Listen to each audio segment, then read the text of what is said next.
So you've just arrived back home from your overlanding excursions, weekend camping adventures, and now it's that point in time where you're in between trips. Or for some of you, it might be that time of year to start getting prepared for the winter season.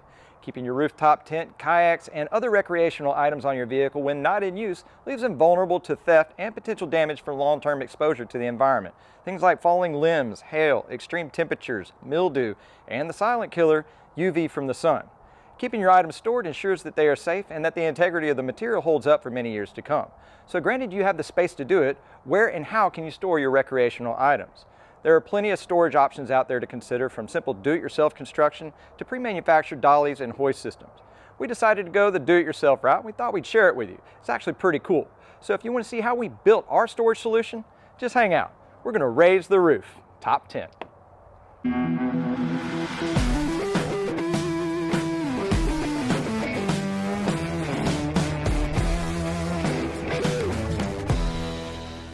Hey, welcome back to the Gator Overland channel. I'm John, and in today's video I'll be explaining how to construct a do-it-yourself hoist system to store your recreational or household items. As mentioned before, prolonged exposure to the environment can degrade the integrity of your item's material, and it's in your best interest to keep that stuff stored when not in use. Even if you don't own any of that stuff, this hoist system can still be utilized as an elevated storage solution to help free up space in your garage. You would just have to construct a full platform instead of using separate boards like I've done. If your space does not allow for the benefits of elevated storage, there are still plenty of other options out there to consider, like mobile hoists, dollies, and wall mounts. I'll leave a few links in the description below for you to check out for yourself. In the description, you'll also find a full list of tools and materials required to complete this project, as well as links to my Dropbox for full construction information and links to my social media platforms and email address should you need to contact me personally about this build. Now, just a heads up, there will be some technical explaining on this video so you can better understand how the hoist system works. So for your time-saving convenience and your viewing convenience, this video is timestamped. Select from the timeline below and you can go to any point of this video without having to scroll or fully watch through. With all that said, let's get started. Tools. Everything you see here is at least, but not limited to, what is required to construct the hoist system. You might even have a few tools of your own to help make the construction process go even easier for you. I have my cutting equipment over here, circular saw for the wood, hacksaw for the metal, and the PVC cutter works great for cutting the 3/8 poly rope. I have my fastener tools here, simple adjustable wrench, ratcheting wrench with extension and a set of sockets.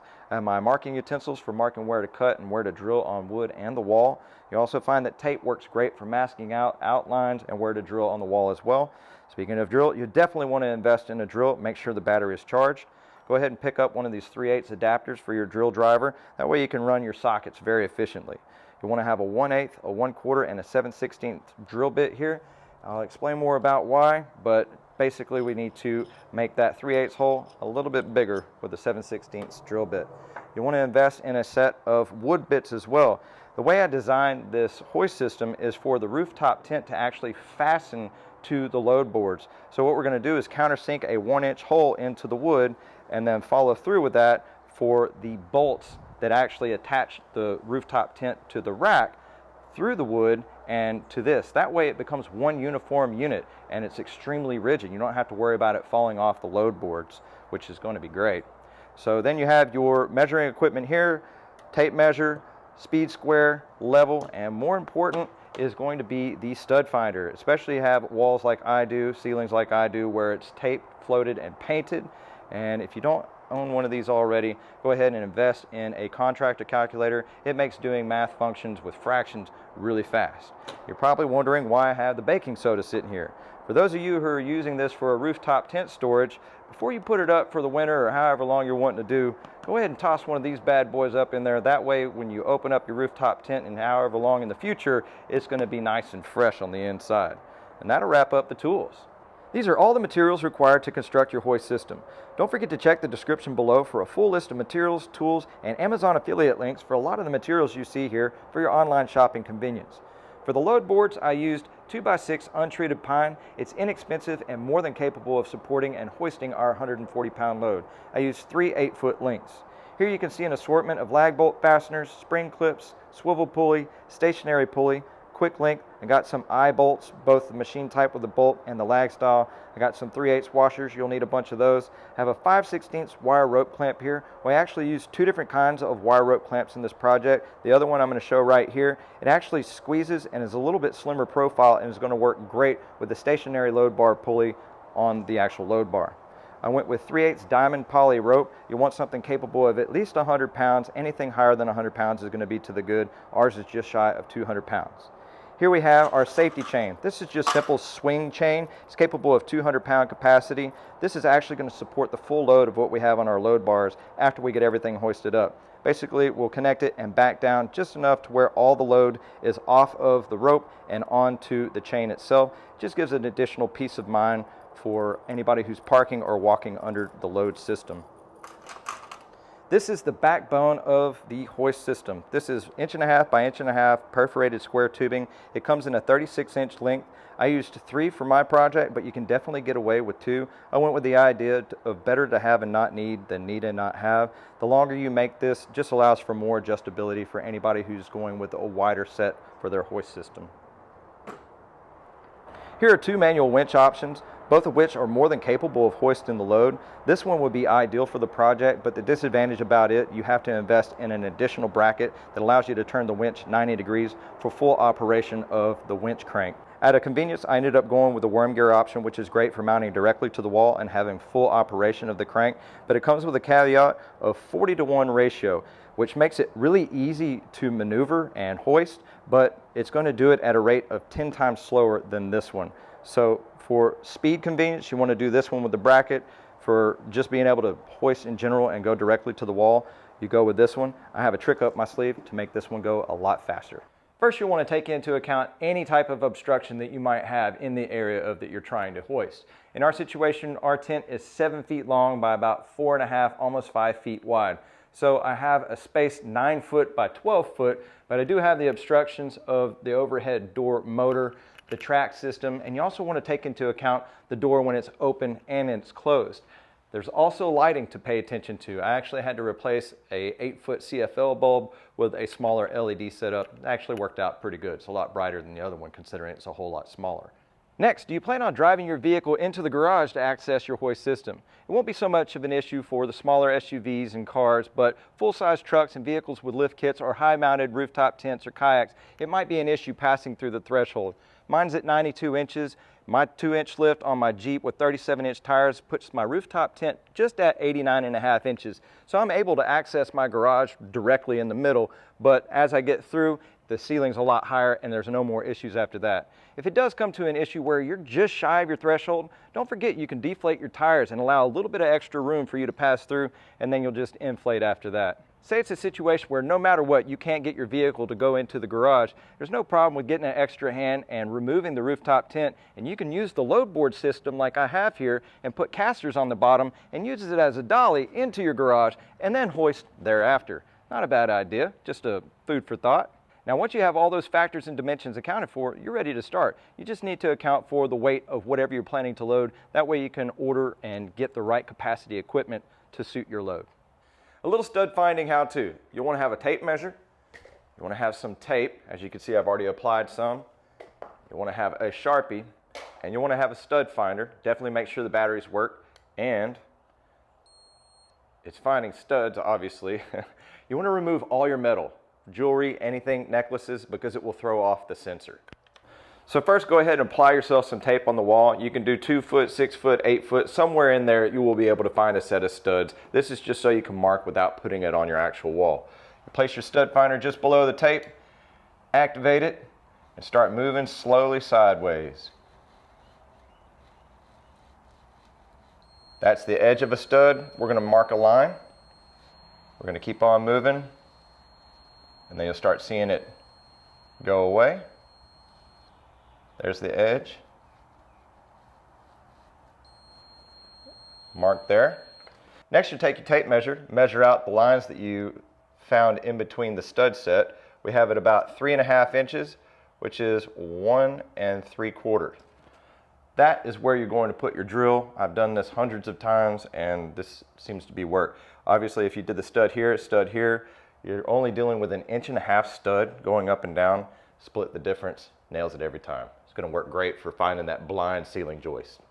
As mentioned previously, in the description below, there is a link to a Dropbox for all this construction information, as well as a diagram specific to this hoist design. So I figured I'd give you a little bit of terminology so you can better understand. Up here, the square tubing is going to be called the ceiling brace. Right here in the middle is going to be called the pulley junction block. It's basically 4 stationary pulleys that guide the line into the load bridle. The load bridle receives the load from all the 4 lines and directs it towards the winch and then down the wall. And then you have your load boards. Let's talk about the ceiling brace, or the backbone. As mentioned before, I used a little bit more of the square tubing than necessary to complete the project. Really all you need is an amount of length for a little bit of adjustability and enough room for bolts on either side of it. What I did was, they come in a 36-inch length. I just cut it in half. It was less to cut. And now I have a little bit more adjustability where I needed to move it left or right. I can just decide where I want to put the actual eye bolt themselves. But once you actually get the joist located, you can put it at really any distance you want to. I went with the dead center of the 18-inch length, and 60 inches away is where I located the other one. We have a 60-inch load bar, so it's perfect. If I was a little bit off, I can choose one way or the other to locate it in a different hole. The composition, what you're looking at here, is a 4-inch by 3/8 diameter eye bolt. And on this side we have our carabiners. One's actually connected to the rope, the other one is for our safety chain. And the way it's affixed, we have our eye bolt. You'll slide on a washer, slide it through the tubing, put on a washer, put on the swivel pulley, and fasten it with a nut on that side. That's it. The ceiling junction block, it's composed of a 2x6 we have cut down to the same track width as the joist we use for the ceiling braces, and 4 stationary pulleys.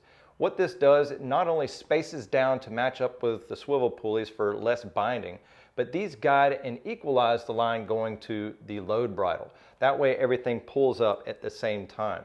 The way I have these set up, these are pretty much butt to butt, and it puts the axles approximately 3 inches apart from each other. I had these clocked to receive the line coming from the other direction. The axles here are also 3 inches apart from each other.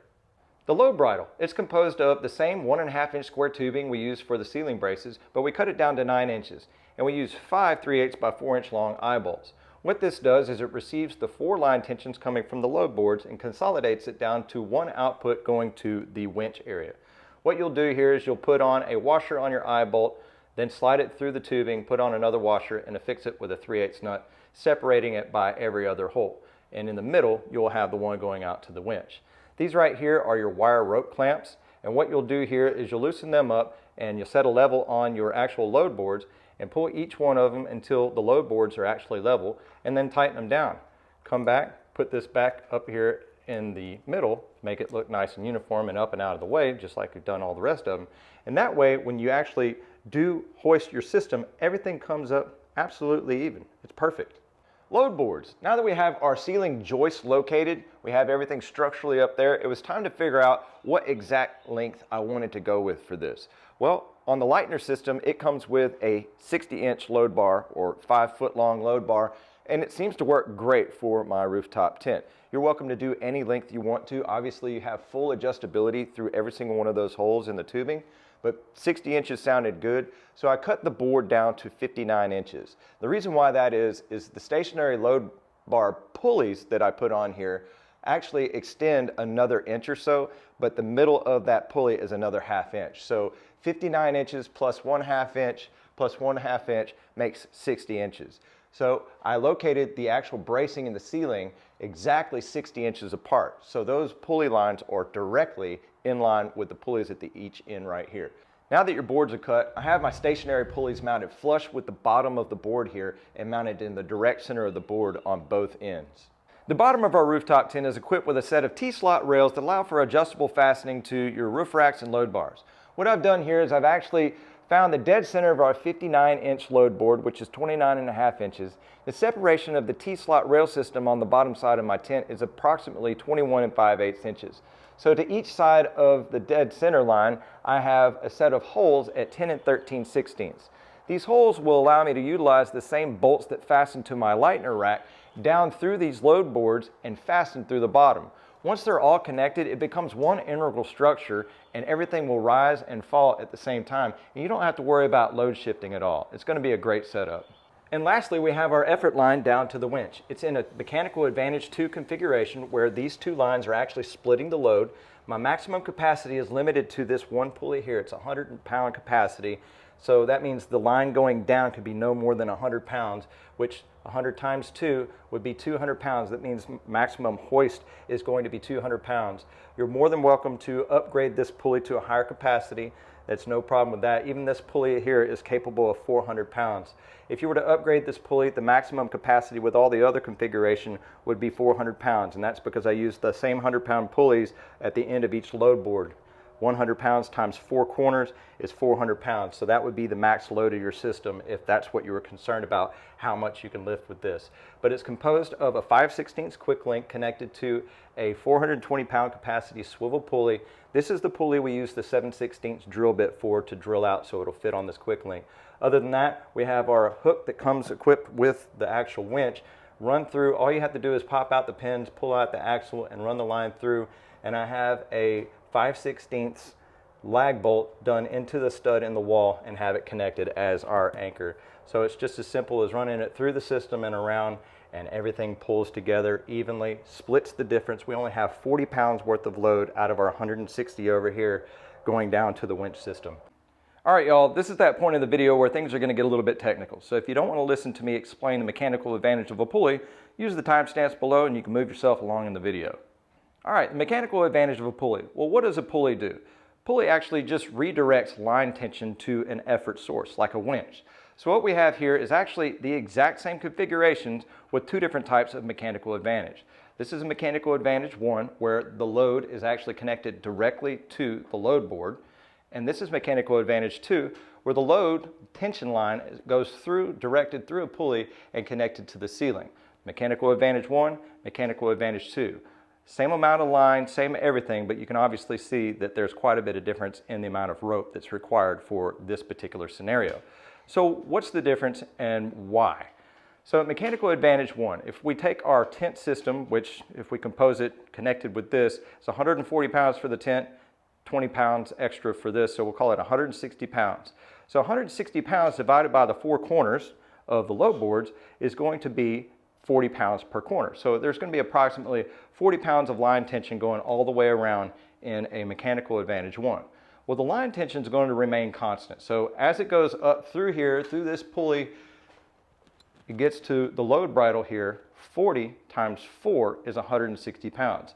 So you actually are giving yourself some advantage here, but by the time you get to the load bridle, you want to make sure that all your pulley components on the other side of it are definitely within capacity to be able to hoist the load, because you're about to deal with the full capacity of the load, 160 pounds. Unfortunately, that pulley back there is only 100-pound capacity. So the way around this, what we do is what's called mechanical advantage 2. We've disconnected from this actual stationary load bar pulley here, run it through the pulley and connected it up to the ceiling. And as you can see, it's divided that distance by 2. It's also doing a lot more than that. So what by 2, we have 2 line tensions. This is the supporting load right here. So 40 pounds was the original line tension, but because it comes down here, we're actually dividing that 40 pounds by 2 because it's basically splitting the load. That line tension is going to remain constant. It's going to go up, and it's going to be 20 pounds here at the load bridle. So 20 times 4 is 80 pounds. 80 pounds is underneath my 100-pound capacity pulley over there and more than efficient for the winch.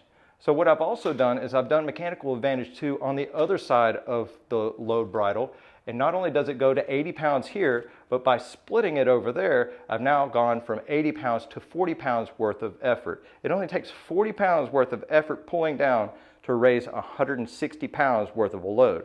So mechanical advantage 1 versus 2 pros and cons. So mechanical advantage 1 is a 1-to-1 ratio, and not in just the effort, but also the speed or rate of pulling.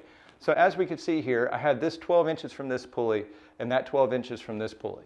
For mechanical advantage 1, you give 12 inches worth of effort, you're going to get 12 inches worth of lift.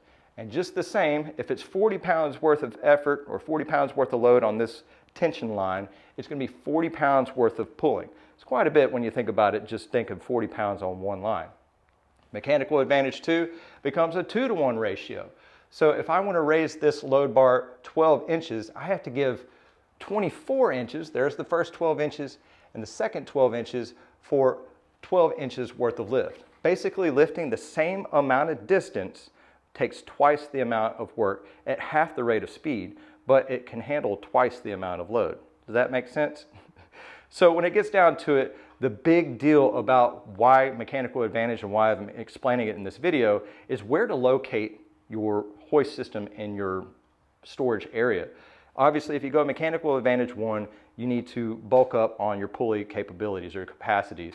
And you can do a quick rate of hoisting by doing mechanical advantage 1. If you go mechanical advantage 2, you're going to need twice the amount of distance of pulling. Obviously, twice the amount, 2-to-1 ratio. It took me 24 inches to go 12 inches worth of height. In our situation, we only have to go 24 inches from the top of the rack to where I want it to stop in the ceiling. So I need to be at least 48, 50 inches away from the nearest wall if I want to hoist to. But the advantage of this junction block here, you don't have to hoist to just this closest wall. You could go to that wall, this wall. If you want to go all the way to the ground, you could go to the farthest wall possible. Yeah, you have lines going across the ceiling and everything, but you'll be able to load all the way on the ground and have mechanical advantage 2 hoist all the way up to the ceiling. Whereas with mechanical advantage 1, you wouldn't need near as much line, but you would have a lot more effort and have to bulk up, maybe cost a little bit more on the pulley systems. But that in a nutshell is mechanical advantage for your pulley systems. And I hope that you I hope you understand it better. Not that you better understand it, but I hope you understand it better. If you go mechanical advantage 2, just make sure that your distance away from the wall. Mine, I have it 60 inches away from the wall. I only need to pull it 48 inches worth of effort. We're good to go. Now that you've completed construction and you've double checked all your fasteners, make sure they're tight and everything is good operating order, it's time to get this thing prepared for our load, our rooftop tent. I've already gone ahead and lowered it down to 76 inches. That's just lower than what my actual height of my bed rack is. It's 78.5. That'll allow us to have a little bit of slack when we put the load boards up underneath and be able to connect it back up to the top. So from here, we're just going to disassemble the whole thing and get it ready for putting the rooftop tent on.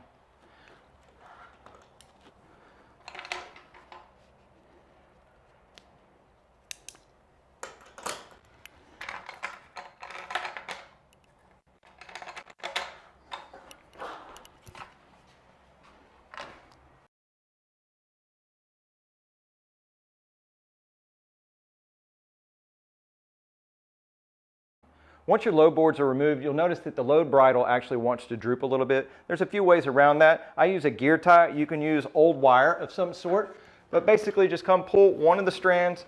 That will get it up. Just put it around the rope right here.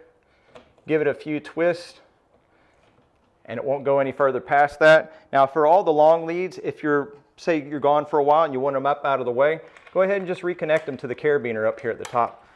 And they'll probably be out of the way for you for the most part. If not, you can loop it or figure out what you want to do with it, but that's what I do. Now that the vehicle's in the garage, it's time to get the rooftop tent situated directly underneath the hoist system. Ideally, the center of the rooftop tent needs to be in line with the junction pulley block up there. Unfortunately, I'm not able to go all the way over directly in line with it because the threshold of the garage will hit the side of my truck. So from here, we'll have to loosen up the bolts and just slightly manhandle it over there. It's really not that far and not that hard to do. I can't say enough good things about the Lightner rack system. I've had it on for about 8 months, and in Southeast Texas, not an ounce of rust. That's an awesome feat. Plus, they have these convenient rooftop tent brackets that allow me to just fasten it down with 4 nuts and bolts, and that's simple. 13 millimeters is going to get it done.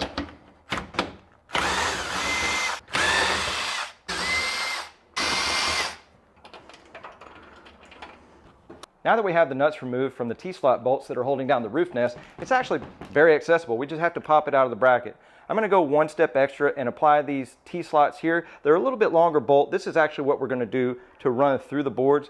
After I got the roof nest, invested in some smaller bolts. That way they didn't hang down and get exposed and hit myself in the head when I'm up underneath the roof nest when we're camping or anything like that. It's just an additional measure. You can actually go with the longer bolts in general. But from here, I'm just going to slide those in.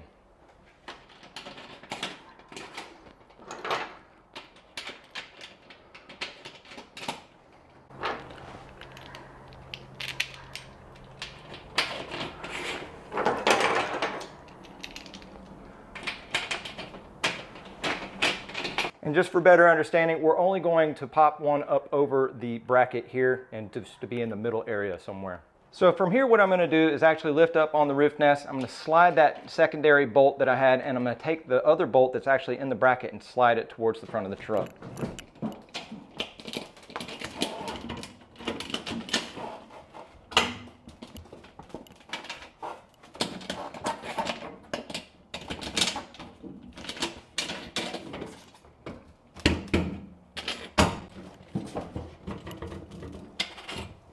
We now have the added T-slot bolts in there. Everything's kind of situated, just planned out for us to be able to put the boards on. I just need to move the roof nest over into the center just by manhandling it. Now that we have the rooftop tent pretty much in line with the Pulley junction block, basically the center line of the N on roof nest is the dead center of the measurement between the 84 inches. So basically we're going to split 39 inches by 2, which is about 19 inches on each side. I've made a reference mark here on the bottom of where the load board should be, and we're just going to slide them through.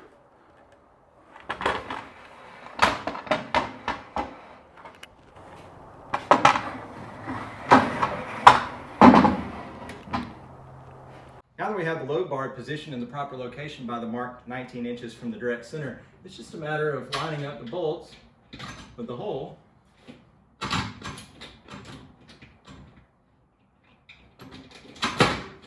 There we go. And fastening the knobs. It's really that simple. Give that a good snug tight. You're now fastened. Repeat that on the front. Now that you have your load boards fastened to the bottom of the rooftop tent, it's time to get your hoist system attached. It's as simple as removing the carabiner from the eye bolt, removing the rope from the carabiner just momentarily. Remember, the eye bolt's on the outside, so we'll want to go from the inside to the outside of the pulley here. Reconnect the carabiner, pull it down to the bottom like that, and attach. Done. Do that 4 times. All right, the moment we've all been waiting for, the winch. That means everything's complete and it's time to hoist this thing. As mentioned before, I went with the worm gear style, which is a 40-to-1 ratio. And as mentioned, it is a very long process to just go a few inches or even feet for our matter. We're trying to go 24 inches. So as mentioned, there was a trick up my sleeve. Rather than cranking on this thing, some of you thought about getting an electric winch. You got one. 18mm socket. Go.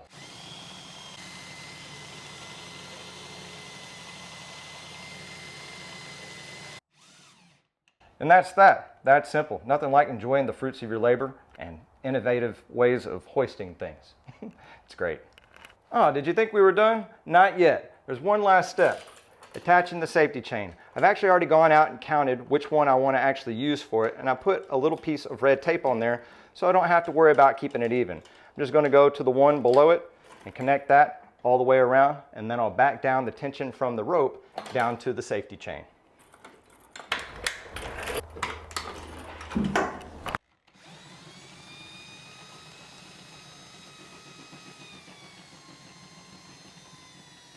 If you enjoyed today's video, found it informative or helpful in making your decision to construct your own hoist system, give us a big thumbs up. Let us know how we're doing. Share if you'd like.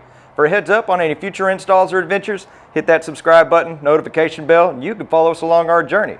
Remember, we at Gator Overland encourage each and every one of you to take a daily moment to unplug and reconnect with the outdoors, even if it's just for a few minutes. Have fun, keep it safe, and just go. Thanks, y'all.